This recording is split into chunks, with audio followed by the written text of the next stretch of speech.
அம்மா ஹாய் செல்லம்ஸ், வாங்க இன்னைக்கு நம்ம வீட்டில் என்ன ஸ்பெஷல்னு பார்க்கலாமா? பார்க்கலாமே வாங்க வாங்க. மதியத்துக்கு இன்னைக்கு அம்மா தான் சமைச்சேன். சுட சுட சோறு. சூப்பரு. அப்புறம் ஒரு ஹாப்பி நியூஸ், கீழே வந்து மிஷின் செட் பண்ணியாச்சு. எலக்ட்ரிஷியன் வந்து செட் பண்ணி கொடுத்துட்டாங்க, நன்றிகள் இறைவா. அதுக்கப்புறம் பார்த்தீங்கன்னா ரசம், சூப்பரான ஒரு நம்மளோட இயற்கை சந்தை ரசப்பொடியை போட்டு வச்ச ரசம்.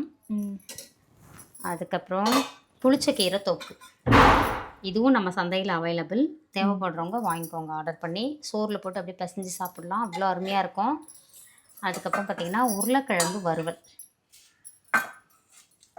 உருளைக்கிழங்கு அன்றைக்கி இப்போ சொன்னேன்ல, அதே மாதிரி மறுபடியும் பண்ணேன். பசங்க வந்து உடனே அது மாதிரி மறுபடியும் பண்ணி கொடுமா அப்படின்னாங்க. நல்லா இருந்தது அன்றைக்குமா? அன்றைக்கும் கொஞ்சமாக தான் செஞ்சேன், இன்றைக்கும் கொஞ்சமாக தான் செஞ்சுருக்கிறேன். ஏன்னா உருளைக்கிழங்கு தான் இந்த புளிச்சக்கீரைக்கோ ரசத்துக்கோ சூப்பராக செட் ஆகும், அதனால் அதை நான் வறுத்து விட்டுட்டேன். அதுக்கப்புறம் நேற்றுக்கு நிறைய பேர் வந்து இந்த ஜுவல் எடுத்த வீடியோஸ் போட்டிருந்தோம் இல்லையா, அதில் பேர் இது ஓல்டு வீடியோன்னு சொல்லியிருந்தீங்க. ஆமாம், அது ஓல்டு வீடியோ தான். ஆனால் வந்து யூடியூப்பில் அதில் ஏதோ நாங்கள் ஒரு பில்லை காட்டுறோன்னு சொன்ன காரணத்துக்காக டெலீட் பண்ணி விட்டுட்டாங்க. ரிமூவ் பண்ணிட்டாங்க. நிறைய பேர் வந்து நாங்கள் தான் டெலீட் பண்ணிட்டோம், எதுக்கோ பயந்து இவங்க டெலீட் பண்ணிட்டாங்க அப்படின்லாம் சொல்லியிருந்தீங்க. அது அப்படியெல்லாம் கிடையாது. அதாவது எங்களோட பர்சனல் அட்ரஸ் அதுல இருக்கு, நானே கவனிக்க காணோம். அந்த போத்தி ஸ்வர்ணம் ஹால் பில்ல எங்களோட அட்ரஸ் பிளஸ் வந்து நம்ம எவ்வளவு கிராம் வாங்கியிருக்கோம் அப்படின்னு இதெல்லாம் வந்து அதெல்லாம் வந்து காட்டக்கூடாது. பில் எல்லாம் காட்டக்கூடாதுன்னு எனக்கு இப்பதான் தெரியும். ஃபர்ஸ்ட் டைம் எங்களுக்கும் அனுபவம் தானே, இது வரைக்கும் பில்ல நம்ம காட்டினது இல்ல.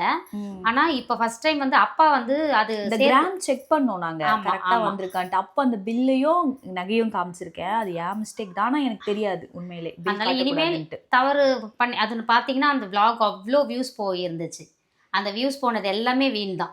ஏன்னா அது அவங்கள சொல்கிறது ஒரு இதுக்கு மீறி நம்ம போட்டிருக்கோம், அது நமக்கு தெரியாமல் தான் அது பண்ணியிருக்கோம். அதனால அவங்க வந்து என்ன சொல்கிறது, அது என்ன பண்ணிட்டாங்க, ரிமூவ் பண்ணதில் நம்ம மெயில் போட்டு ரிக்வஸ்ட் கொடுத்து அதுக்கப்புறமா அவங்க அந்த கரெக்ஷனை சொல்லி பூஜா அதுக்கப்புறம் அதை மட்டும் கட் பண்ணிவிட்டு அதுக்கப்புறமா திரும்பி இப்போ அப்லோட் பண்ணியிருக்காங்க. அதுதான் காரணம்.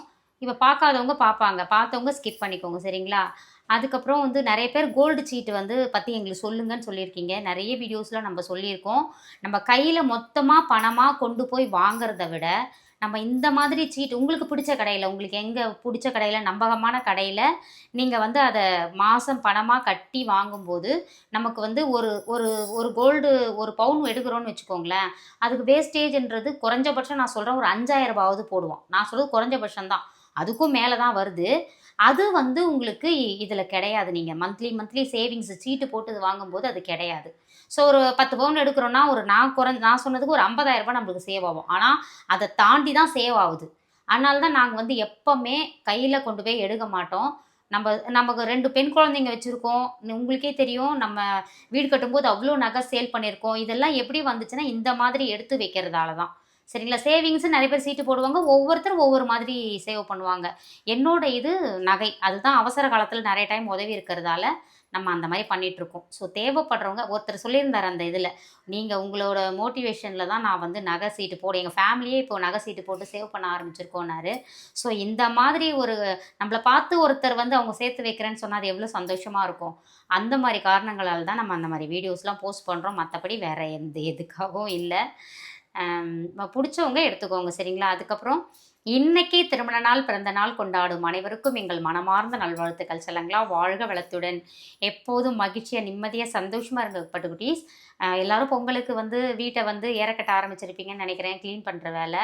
நம்ம வீட்டில் இப்போ தான்றதால அந்த வேலை இல்லை, அதனால் மிஷினும் இப்போ தான் இது பண்ணுறதால கீழேயும் அந்த வேலை இல்லை. இருக்கிறதெல்லாம் ஒழிச்சு போட்டுட்டு போகியை கொண்டாடி பொங்கலை வந்து சிறப்பாக வரவேற்க காத்திருக்கிறோம். ஏன்னா தமிழர் திருநாள் இல்லையா, பொங்கல்னாலே அவ்வளோ சந்தோஷமாக இருக்கும். வேற என்ன பட்டு, அவ்வளோதான். அது அப்புறம் கொரியர் வந்து இன்னைக்கோட ஸ்டாப்பா 12, இதுக்கப்புறம் பொங்கல் முடிஞ்சு தான் கொரியர் போட ஆரம்பிப்போம். அது ஆல்ரெடி சொல்லிட்டோம். வாழ்க வளத்துடன். பாய்.